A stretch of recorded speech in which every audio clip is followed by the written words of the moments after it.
সারা বছর নিজেদের সম্পর্কের জন্য কিছু করি বা না করি, কিছু কিছু স্পেশাল ডেতে আমরা অবশ্যই দিনটা সুন্দরভাবে সেলিব্রেট করি।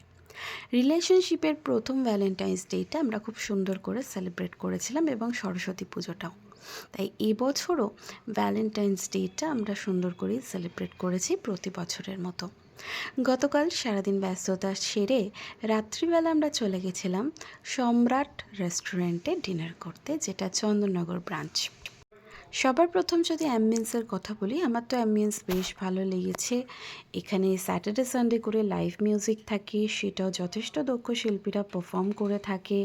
খাবার দাবারের প্রাইসিংয়ের তুলনায় গুণগত মান যথেষ্ট ভালো ছিল। আমার তো খাবার নিয়ে কোনো রকম কোনো কমপ্লেন নেই, আমার বেশ ভালো লেগেছে। তোমরাও দেখে নাও খাবারের টেক্সচার অ্যান্ড কোয়ালিটি, যতটা পারলাম তোমাদের বোঝানোর চেষ্টা করলাম। আর লাস্টে বলি যে কন্টিনেন্টাল ডিশ তো আমার অলওয়েজ ফেভারিট, তো এটাও আমার ভালো লেগেছে, তবে খুব ভালো বলবো না, অ্যাভারেজ ওটা ছিল। তো এটা হচ্ছে আমাদের ভ্যালেন্টাইন্স ডে সেলিব্রেশনের ভিডিও। কেমন লাগলো তোমরা জানিও।